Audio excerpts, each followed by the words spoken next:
오늘 말씀 본문 같이 읽도록 하겠습니다. 사도행전 8장 5절에서 8절 말씀입니다. 사도행전 8장 5절에서 8절 말씀을 같이 한번 읽어보도록 하겠습니다. 같이 시작. 빌립이 사마리아 성에 내려가 그 그리스도를 백성에게 전파하니 무리가 빌립의 말도 듣고 행하는 표적도 보고 한 마음으로 그가 하는 말을 따르더라. 많은 사람에게 붙었던 더러운 귀신들이 크게 소리를 지르며 나가고 또 많은 중풍병자와 그 성에 큰 기쁨이 있더라. 아멘. 하나님을 기쁘시게 하는 교회가 되자. 복음을 전하는 교회가 하나님이 기뻐하시는 교회다.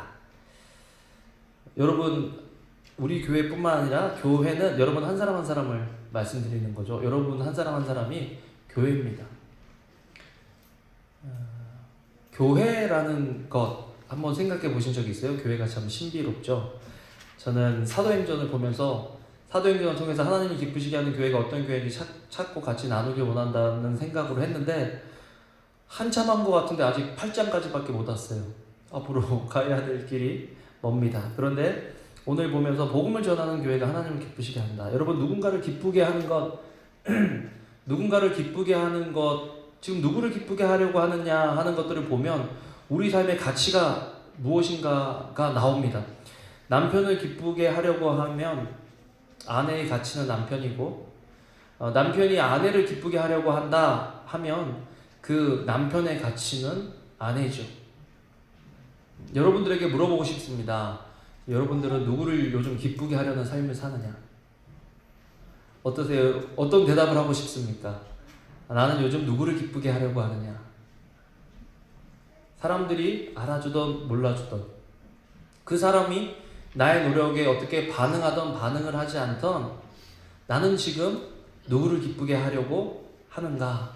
우리 마음의 동기를 우리가 살펴보면 우리가 지금 살아가면서 가치를 어디에 두고 있는지를 알게 됩니다. 자녀를 기쁘게 하려고 하면 자녀가 우리 삶의 가치죠.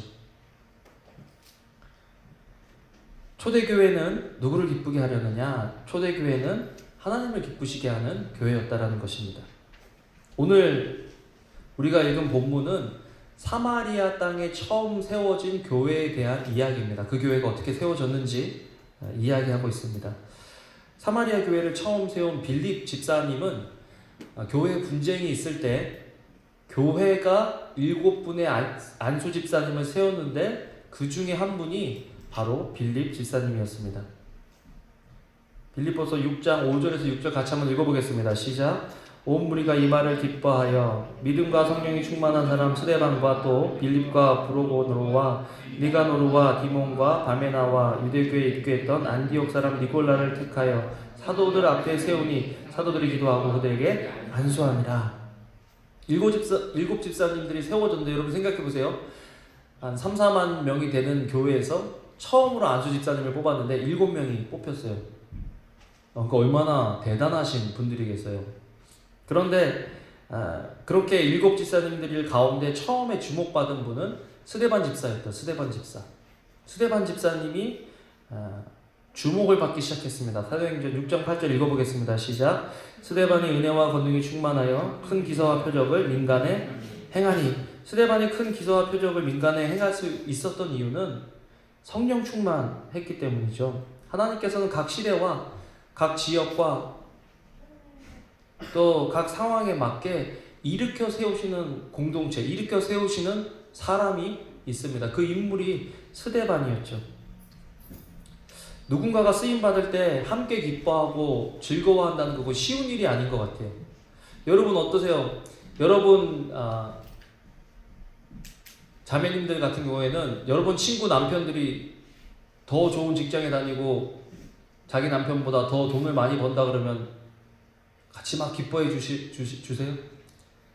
여러분 친구가 여러분보다 더 잘 나가고 연봉도 많고 행복해 보이면 같이 기쁠까요? 나는 뭐 그런 데 관심이 없습니다 하는 그런 얼굴로. 네. 이게 사실은 지지난주에 디모데스 모임할 때 저보다 한 살이 작은 분인데, 한 살이 많으신 분인데 그분은 달라스에서도 거의 한 1700명 되는 교회를 하시고 또 이번에도 서울에 있는 침례교 중에 아주 좋은 침례교회로 청빙을 받아 가셨어요. 그분하고 같이 이렇게 이야기를 하고 얘기를 듣는데, 이야기 말씀하시는 것마다 자랑은 아니지만, 왜 자랑은 아니지만 그 상태가 그냥 자랑인 자체가 있잖아요. 그냥 무슨 말인지 알겠죠? 그 사람이 뭐 자랑을 하려는 게 아니고 그냥 현 상황을 얘기해 주는데, 들을 때는 저게 그렇네, 왜 나에게는 뭐 이런 일이 없나, 뭐 왜 나는 뭐 이렇게 안 되나, 그런 생각. 여러분 혹시 여러분 주위에 잘 이렇게 되는 사람들 보면 좀 그런 생각 안 드세요? 그런데 그날 아침에 큐티를 하는데 시편 106편 5절 말씀이 딱 들어오더라고요. 같이 한번 읽어보겠습니다. 시작. 내가 주의 택하신 자가 형통함을 보고 주의 나라의 기쁨을 나누어 가지게 하사 주의 유산을 자랑하게 하소서. 내가 주의 택하신 자의 형통함을 보고 주의 나라의 기쁨을 나누어 가진다. 와우. 그렇지, 이게 하나님 나라 백성이 가져야 될 마음이고 자세인 거예요. 성숙한 그리스도인은 우리 주변에 누가 잘 된다고 했을 때 하나님께서 그 사람을 택해서 그 사람을 사용하시는 것에 대한 기쁨과 즐거움이 우리 속에 있어야 한다는 거죠. 만약에 예수님도 안 믿는 사람이 잘 되고 형통한 것들을 보면 그건 신경 쓸 일이 아니에요. 신경 쓰면 안 돼요. 그 사람은 복음 전하는 일과 하나님 나라 확장하는 일에 아무런 관계가 없는 사람이기 때문에 우리와 아무런 관계가 없는 일에 부러워하고 그것들을 시기하고 질투할 필요가 없는 거죠. 그런데 교회 안에서 누군가가 잘 되고 형통하고 주목받을 때 우리는 함께 기뻐할 수 있는 성숙함이 있어야 된다. 제가 지금 내년도에 우리 집사를 이제 선출을 하려고 합니다. 또 결국에는 우리 교회도 안수 집사님들이 생기겠죠? 그런데 이런 어떤 직분자들이 생겨날 때, 주목받는 일이 생길 때 우리가 함께 기뻐하고 즐거워하면 좋겠어요.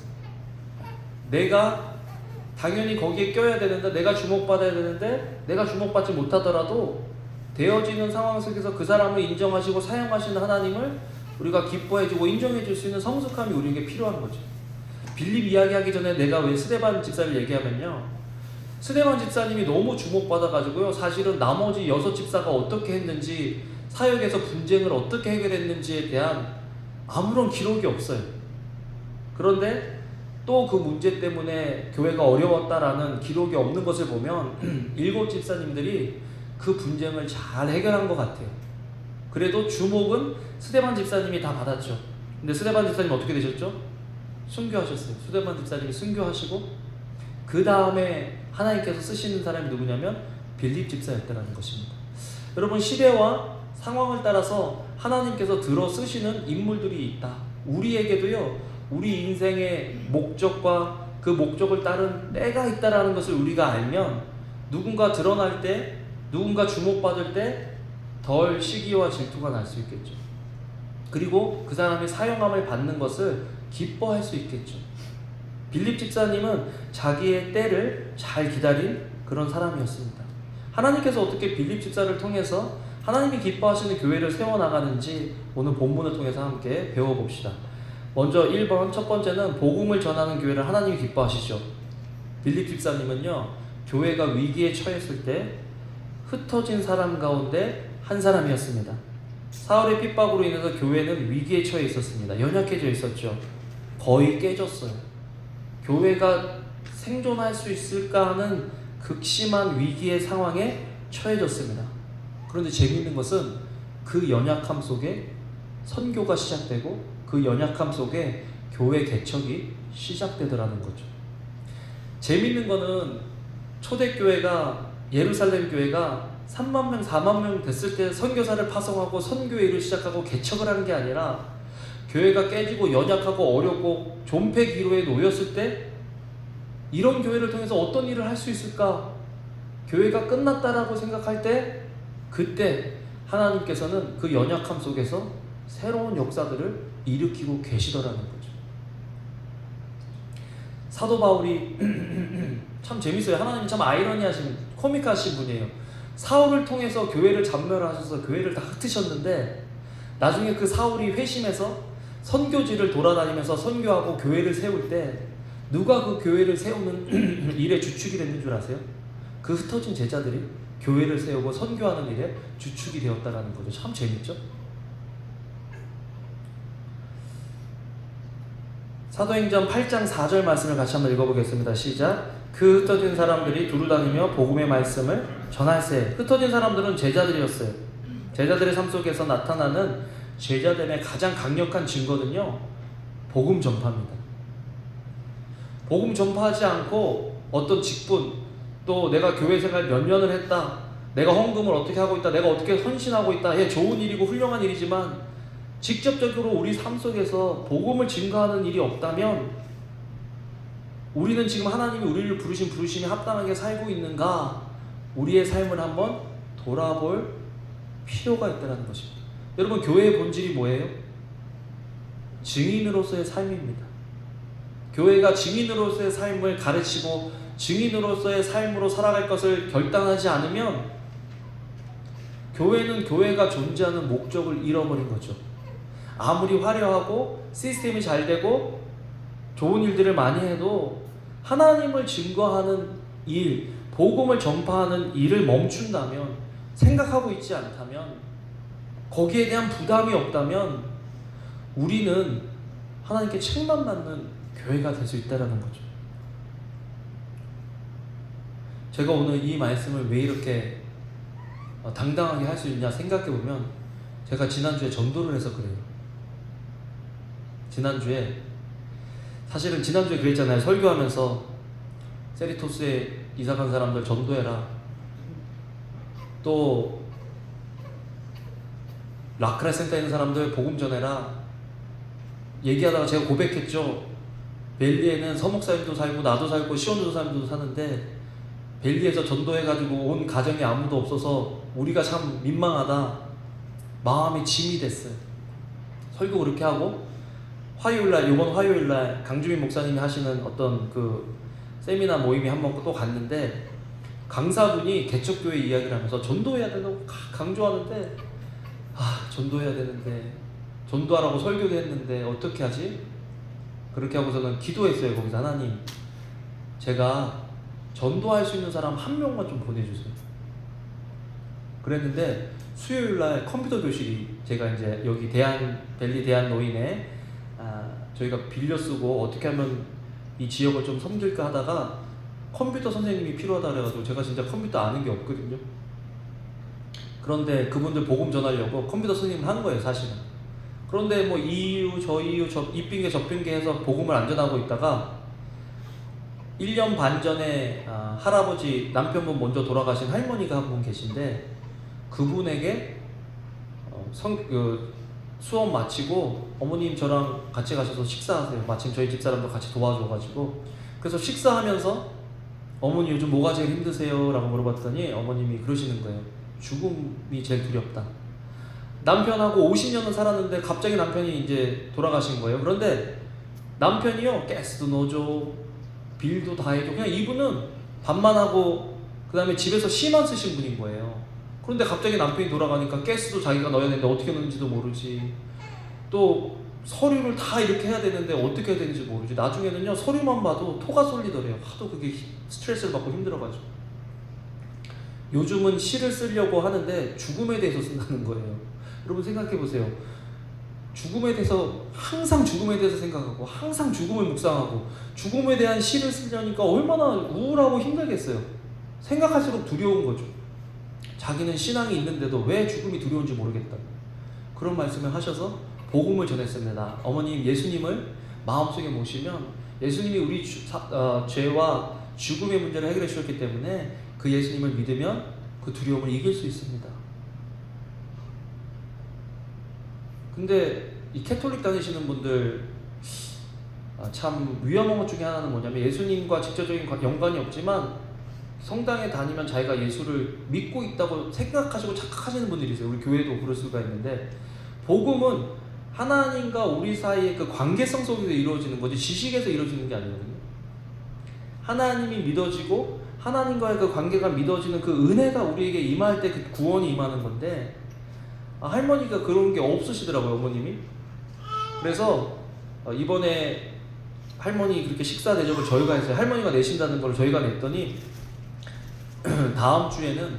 다음번에는 자기가 내겠다고 그러셔가지고 지금 다음번에 만나기로 했어요. 그때 만나서 이제 영접하는 것 더 말씀드리고 영접하도록 도와드리려고 지금 이렇게 관계를 맺고 있습니다.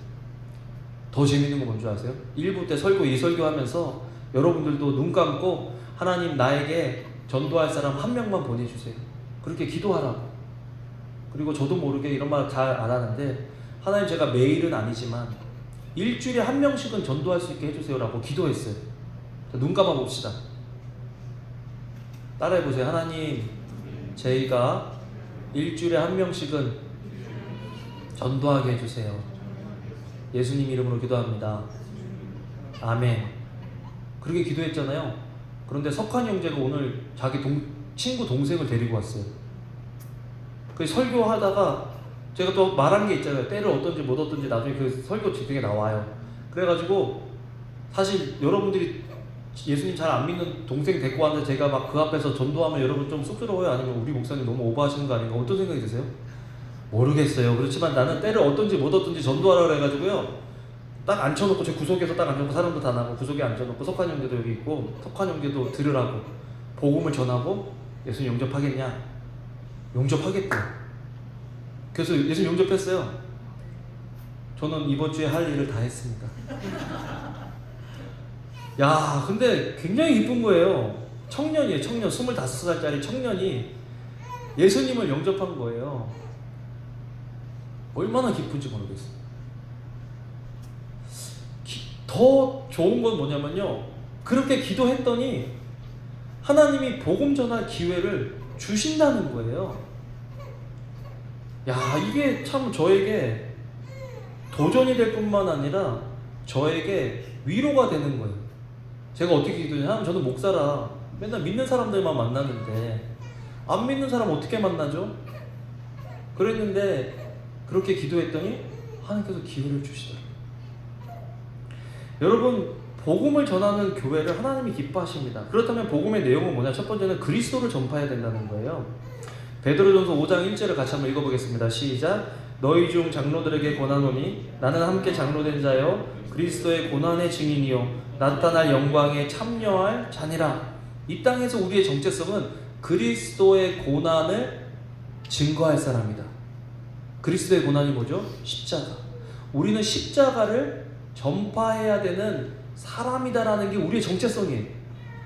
여러분, 우리 벨리 생명교회 교인으로서 우리의 정체성은 그리스도 십자가, 그리스도 고난의 증인이 우리의 정체성이라는 걸 알아야 돼요. 이게 우리의 본질이에요. 이거를 붙잡지 않고 다른 것들을 붙잡으면요, 여러 가지 사항들이 많죠. 여러 가지 부족하고 불만족스러운 것들이 많죠. 그렇지만 우리가 이 사실을 붙잡으면, 이 사실에 집중하면 다른 부족한 것들도 다 메꿔지는 거예요. 너희는 먼저 그의 나라와 그의 의를 구하라. 그러면 이 모든 것을 너에게 더하신다라고 약속하셨잖아요. 우리 삶 속에 있는 문제들만 바라보지 말고 하나님이 우리를 부르신 우리의 정체성을 따라 살 때 하나님은 우리를 통해서 일하시고 역사하신다는 거죠. 여러분, 빌립이 사마리아 성에 가서 복음을 증거하는데요, 빌립의 상황을 좀 봅시다. 빌립은요, 교회가 잘 되고 그래서 빌립 집사 일 잘하고 있는데 사마리아로 단기 선교를 가십시오 라고 해서 단기 선교를 간 게 아니에요. 사마리아에서 개척 목사가 되십시오, 우리가 후원할게요 해서 사마리아에 교회를 세운 게 아니에요. 빌립 집사는요, 교회가 깨지고 교회가 흩어지고 교회가 무너질 것 같은 상황에서 정처 없이 사마리아 어디 이렇게 갔는데 그게 사마리아인 거예요. 사마리아에 가서 숨어 있을 수 있잖아요. 사마리아에 가서 낙심할 수 있잖아요. 사마리아에 가서 불평할 수 있잖아요. 사마리아에 가서 하나님한테 따질 수 있잖아요. 교회가 왜 이렇게 됐습니까? 우리가 잘못한 것도 없고 교제하고 말씀 보고 기도에 힘썼는데 왜 하나님 교회를 깨뜨리십니까? 왜 하나님 교회를 흩으십니까? 기도할 수 있잖아요. 따질 수 있잖아요. 그런데 빌립은 거기서 뭐 했어요? 복음을 전파했다. 도전이 되는 거예요. 우리의 직분이 어떠하든지, 우리 신앙의 연륜이 어떠하든지, 우리가 어떤 훈련을 받았든지, 우리가 교회에서 어떤 위치에 있든지 그것과 상관없이 우리는 복음 전하는 자로, 증인으로 우리를 부르셨다는 것을 알아야 돼요. 빌립은 또 빌립뿐만 아니라 빌립 이야기 나오기 전에 그 사도행전 나중에 읽겠지만 흩어진 자들이 가는 곳마다 복음을 전했다. 가는 곳마다 복음을 전한 사람들 중에 이야기 중에 한 사람이 빌립인 거예요. 지금 우리가 가는 곳마다 복음을 전하고 있느냐? 희범 형제와 수진 자매가 가는 곳마다 복음을 전하더라. 승혜 형제와 혜성 자매가 있는 곳마다 복음을 전하더라. 지금 그런 간증들이 우리 속에 있느냐는 거죠.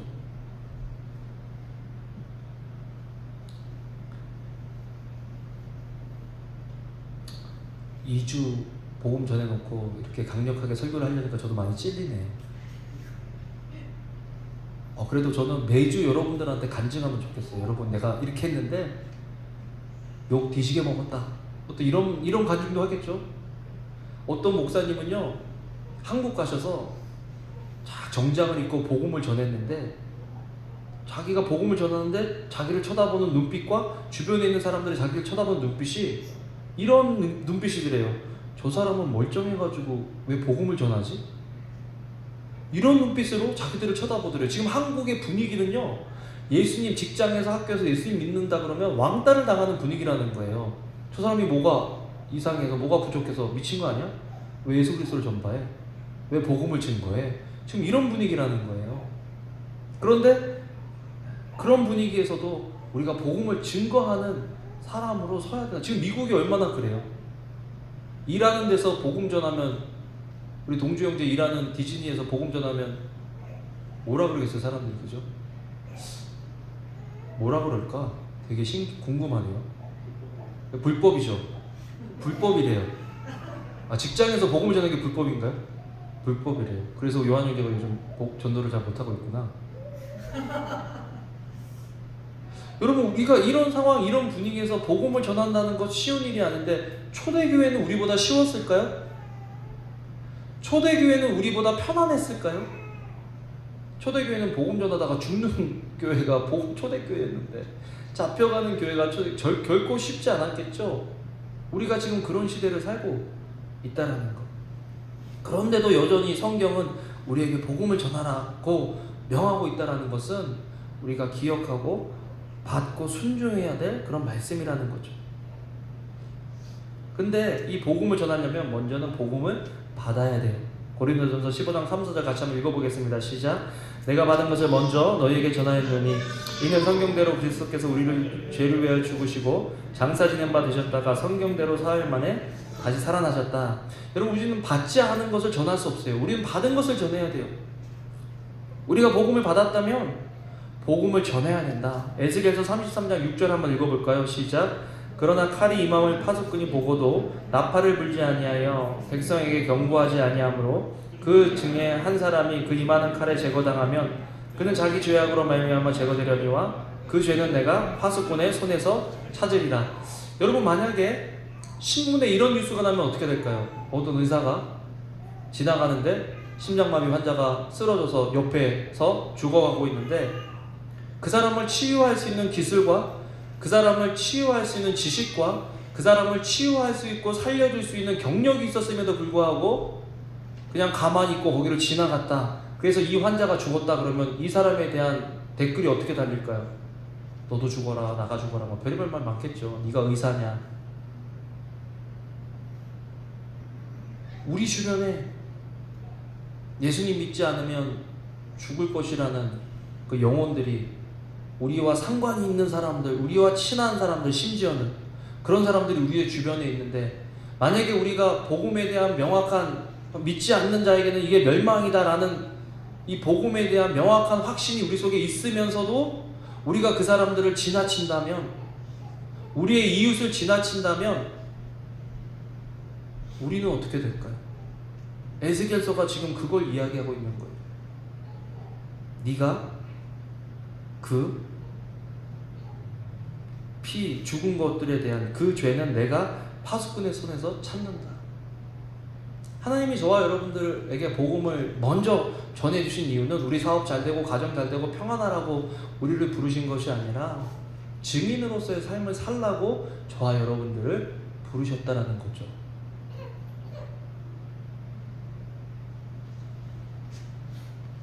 두 번째로, 있는 곳에서 그리스도를 전파하라. 오늘을 살아가는 우리에게 말씀을 전한다는 거, 복음을 전한다는 거 참 힘들죠. 디모데후서 4장 2절을 읽겠습니다. 시작. 너는 말씀을 전파하라. 때를 얻든지 못 얻든지 항상 힘쓰라. 범사에 오래 참음과 가르침으로 경책하며 경계하며 권하라. 이렇게 번역할 수 있을까요? 너는 말씀을 전파하라. 불법이든 불법이 아니든 항상 힘쓰라.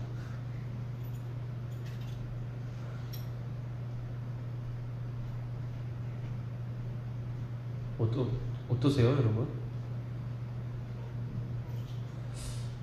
이 디모데후서 4장 2절을 읽을 때 또 조금 지나서 이 말씀을 읽는 사람들은 네로 시대의 그리스도교 기독교인들을 박해하는 그 시대가 되면 예수 그리스도를 믿는다 그러면 원형 경기장에 끌려가서 사자 밥이 되고 맹수돌의 밥이 되는 그런 것들로 사람들의 구경거리로 놀이거리로 그렇게 전락해 버리는데, 때를 얻든지 못 얻든지 그리스도를 전파하라 라고 하는 말씀이 어떻게 들려올까요?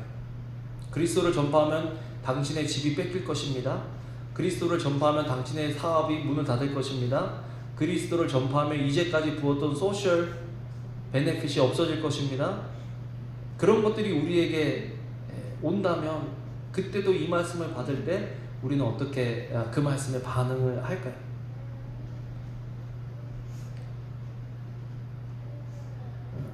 빌립이 사마리아에 복음을 전할 때 당시 상황을 보면요, 사마리아는 바벨론 포로로 이스라엘이 잡혀갔을 때 금수저들은 다 잡아가고 흙수저들만 남겨놨어요. 못 살고 가난한 사람들만. 그리고 다른 지방에서 바벨론이 전쟁에 승리해서 얻었던 포로들하고 이스라엘에 남았던 흙수저랑 섞어놨어요. 민족들이 다시 일어나지 못하도록 하기 위해서 섞어놨어요. 그게 사마리아의 정체성이에요. 그래서 근본도 어딘지 모르고 어디서 흘러들어온 사람인지도 모르는 사람들이 사마리아 사람이에요. 근데 사마리아 사람들은 우리는 예루살렘을 지켰다라는 그런 마음이 있었고 우리도 이스라엘 사람이다, 민족이다라는 그런 마음이 있었어요. 70년 후에 바벨론에서 포로로 잡혀있다가 돌아왔는데 이스라엘 백성들이 사마리아인들을 보니까 이 사람들은 순수한 신앙을 잃어버리고 근본도 없는 사람들이다.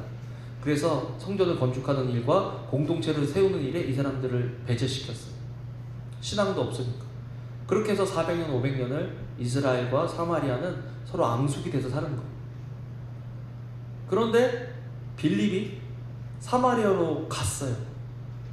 좋은 상황에서 파송돼서 간 것도 아니고 교회가 깨지고 흩어지고 연약한 상황에서 갔는데 거기서 뭘 해요? 복음을 전파해요.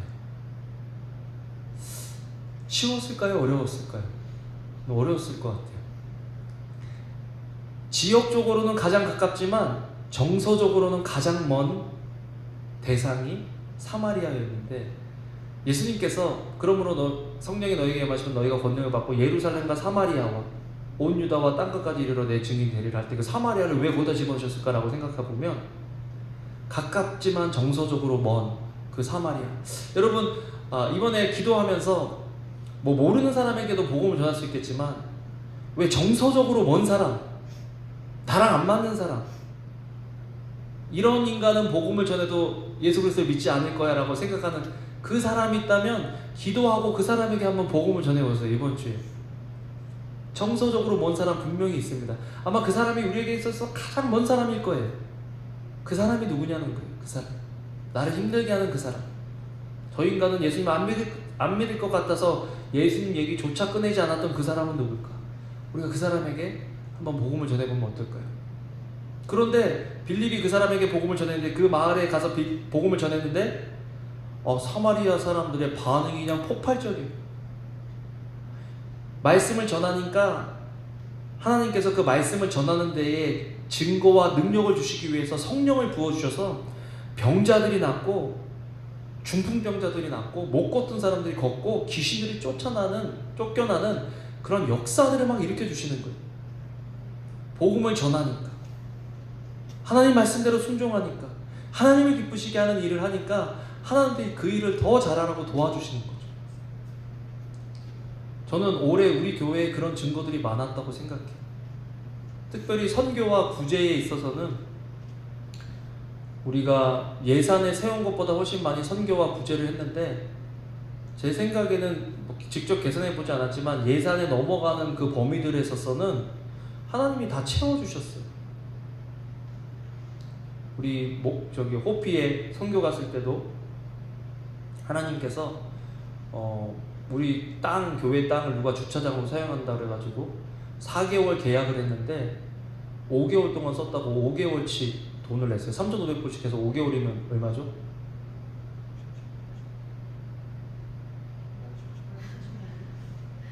하여튼 17,500불. 빨리빨리 좀 대답해 주세요. 나 지금 누가 빨리 대답해 주지 않았는데 순간 당황했잖아 지금. 17,500불. 근데 우리 헌금하고 단기 선교 갔다 온 그 비용 다 충당하는 그런 비용이었죠. 몽골 선교 가기 전에는 또 우리 감사 헌금으로 2만 불 들어와서 몽골 선교 헌금 한 거 하나님 다 채우셨죠. 그러니까 우리가 하나님께서 기뻐하시는 일을 한다고 하니까 한 번은 하나님께서 갔다 오니까 채워주시고 한 번은 가기도 전에 채워주시고 놀라운 일 아니에요? 놀라운 일. 우리가 하나님 일에 들여지면 하나님께서 우리를 위해서 역사하신다는 것 우리 경험하고 있다는 거죠. 우리도 이런 간증들이 오래 있었다는 거 여러분들이 알았으면 좋겠어요. 우리가 지금 직접 나가서 증인으로서의 삶을 사는 것들이 좀 우리 상황이나 형편이나 수준에서 부족하니까 우리들의 물질적인 복을 주시고 그 일을 하고 있는 몽골에 있는 선교사님, 호피에 있는 선교사님을 우리가 도와드릴 수 있도록 후원할 수 있도록 하나님께서 우리를 복 주시고 복의 통로로 사용하셔서 그분들이 그 일들을 할 수 있도록 도와드리는 거죠.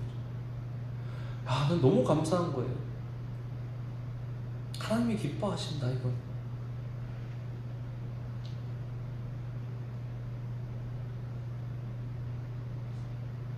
여러분, 우리의 정체성은 다시 말씀드리지만 그리스도 복음의 증인이 그리스도의 증인이 되라고 우리를 부르셨는데 우리는 그 정체성대로 살아가고 있느냐? 여러분, 저는 삼열이 모습으로 살아가는 게 제일 기쁩니다. 삼열이가 안 됐으면 좋겠어요. 대열이는 대열이가 돼야 됩니다. 대열이가 삼열이가 되면 재미가 없어요. 대열이는 대열이어야 해요. 그게 저에게 기쁨입니다.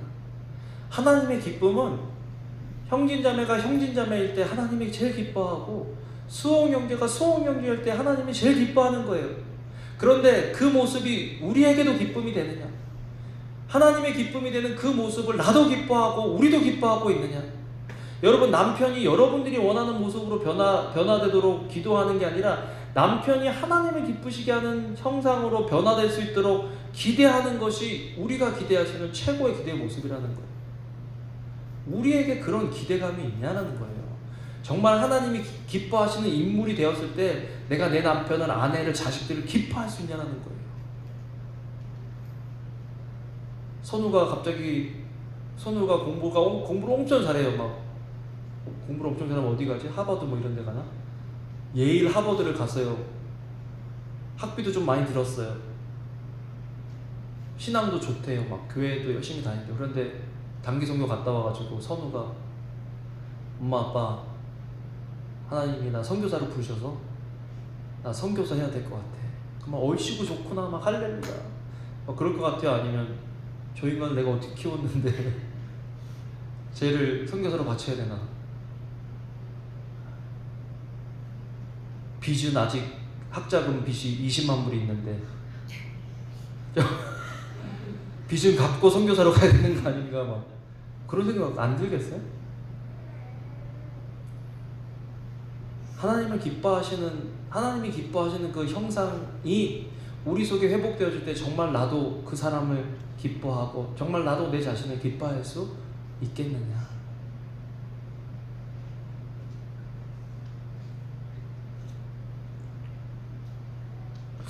사마리아를 보면요, 사마리아가 어떻게 그렇게 폭발적으로 반응해서 예수 그리스도를 믿을 수 있을까 생각해보면 예수님이 씨앗을 다 뿌려놓으셨어요.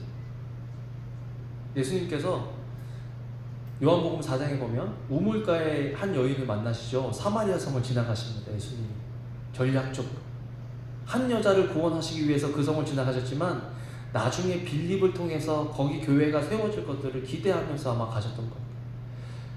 그러니까 예수님을 통해서 한 여인이 구원을 받고 그 여자가 돌아다니면서 간증한 거야. 야, 여기 좀 와봐라.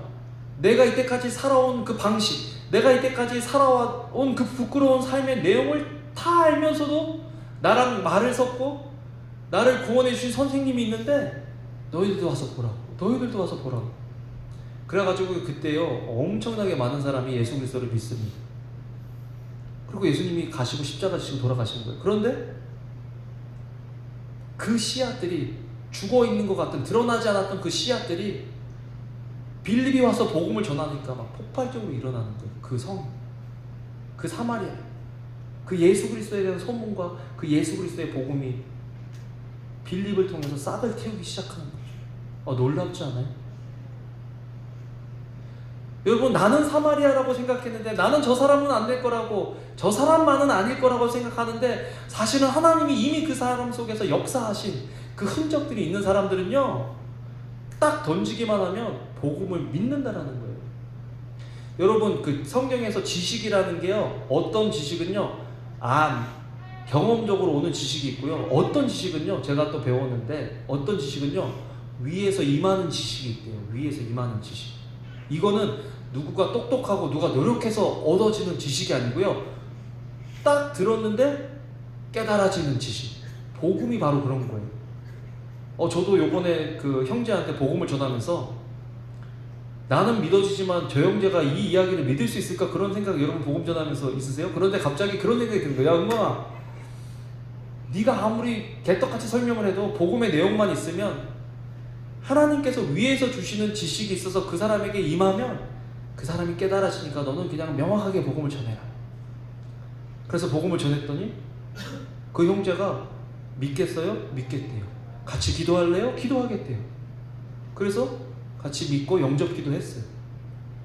이제 우리 집에 와서 같이 식사도 하자고 25살 청년이 왔어요. 그래서 얼마나 기쁜지 모르겠어요. 여러분, 복음 증거라는 건 딱 이런 거예요.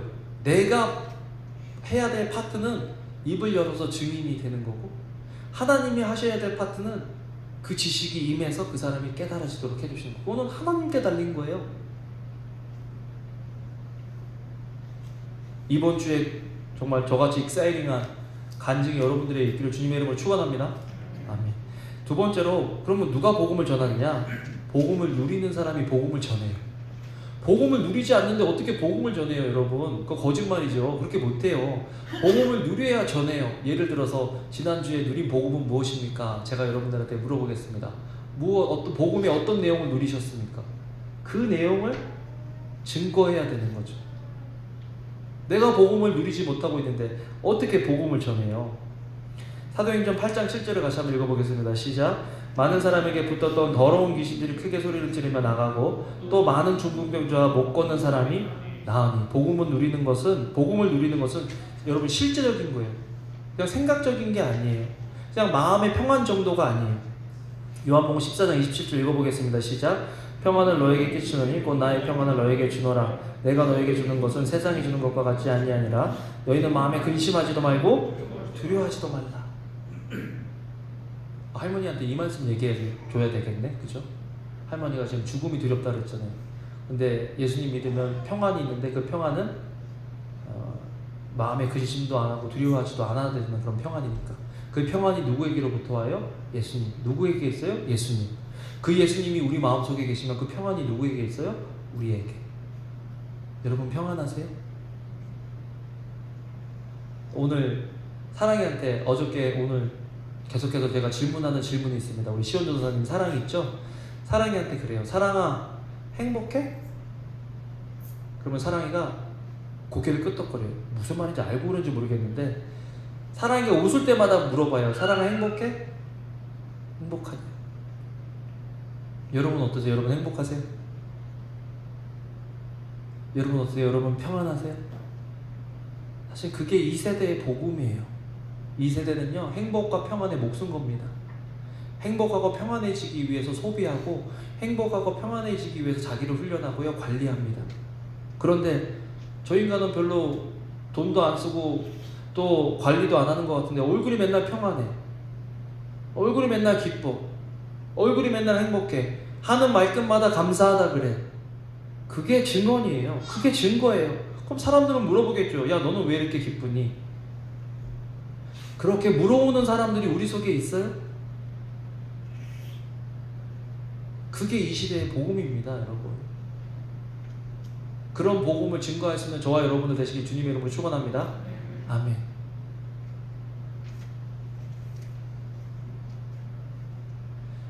지난번에 화요일날 그 모임이 있었는데 그 모임 가운데 강 목사님이 하신 세미나가 있어요. 그 세미나에 서 목사님하고 같이 참석했는데 같이 그 새생명 비전교회 부목사님들하고 같이 앉게 됐어요. 그래서 부목사님들이 뭐 어떻게 얘기하다가 갑자기 물어보는 거예요. 변 목사님 담임 목사 돼서 행복하냐고 물어봐서 그랬어요. 저는 담임 목사라서 행복한 게 아니라 나는 원래 행복하다. 나는 목사가 되기 전에도 행복했고 난 지금도 행복하고 난 그냥 계속 행복하다.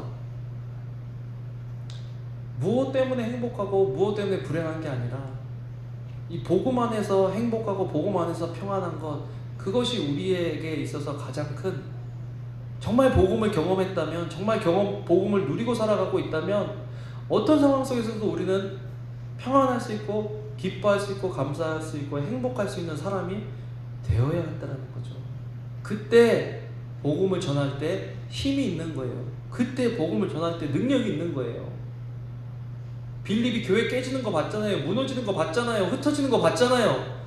그런데도 이 평안이 있으니까, 이 확신이 있으니까 사도 자기에게 가장 어떻게 보면 적대적인 그 사마리아에 가서 복음을 전할 수 있는 거예요. 왜? 복음을 누리고 있는 사람이니까. 왜 흩어진 사람들이 가는 곳마다 복음을 전할 수 있습니까? 복음을 누리고 있기 때문에. 우리는 복음을 누리고 있느냐? 여러분 11월 달은 기쁨의 달, 감사의 달이잖아요. 기쁜 것들을 좀 적어보고 표현해보고 감사한 것들을 좀 적어보고 표현해봤으면 좋겠어요. 저 아는 분이 우리 교회랑 관련되신 분인데 어느 날 우리 교회는 아닌데 딱 왔는데 얼굴이 시꺼매요. 그래서 물어봤더니 괜찮으시냐고 그랬더니 갑자기 그분이 나 처음 2번째 만난 건데 우리 교회 일 때문에 갑자기 이혼을 했다고, 와이프랑. 근데 와이프가 애도 안 본다 그러고 그냥 나가버렸다고. 이분에게 그냥 화가 가득 찬 거예요. 분노가 가득 찬 거예요. 막 말을 하면서 벌벌벌 떨고 얼마나 분을 못 이기는지. 그리고 막 울어요. 남자분인데 나 처음 2번째 만났는데. 그래서 이야기 다 듣고 위로하고 격려해주고 기도하겠습니다. 그래서 정말 생각날 때마다 기도했어요. 근데 어저께 또 그분하고 통화를 했는데 무슨 일이 있어서 끊으려고 그러다가 목소리가 밝아서 사장님 요즘 좀 어떠세요? 그랬더니 목사님 기억해 주셔서 감사합니다. 감사하대. 상황이 좀 좋아지셨어요? 그랬더니 아니에요. 그냥 뭐 억지로 안 돼서 제가 그냥 마음을 접었습니다. 포기한 거죠. 그래서 포기한 게 아니라 그거를 하나님께 넘겨드린 거네요. 그랬더니 이분이 그러는 거예요. 목사님 그런데 저희가 이런 일이 있었지만 하나님이 그 전에 하던 일에서 사무실에 나와서 사업체를 꾸렸거든요. 그래도 이 사업을 하니까 아이들이 필요할 때마다 라이드를 주고 이렇게 할 수 있어서 감사해요. 감사하다 그러는 거예요.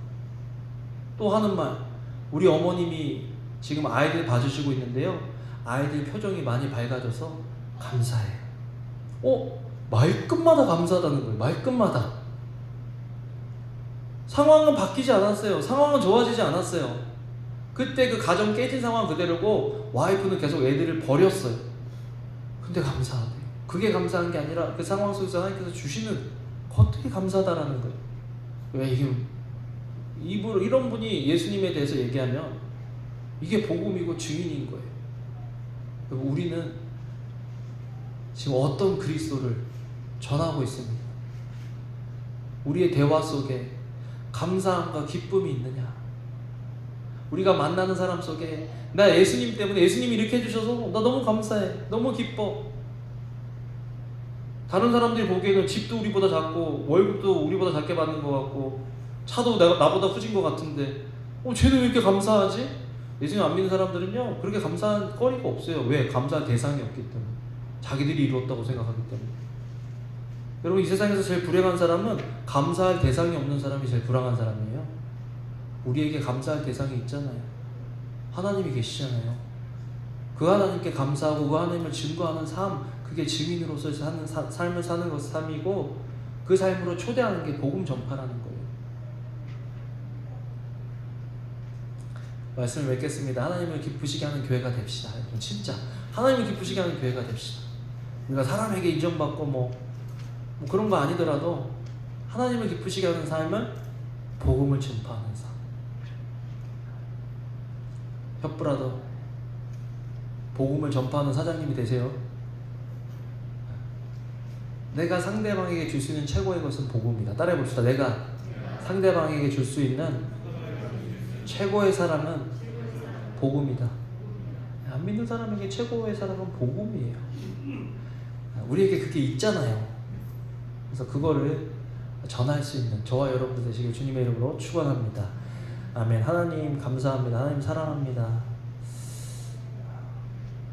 하나님을 누리는 삶을 풍성하게 살아서 그 풍성함으로 다른 사람들을 초대할 수 있는 저희들 될 수 있도록 도와주시기를 원합니다. 예수님 이름으로 기도합니다. 아멘. 아멘.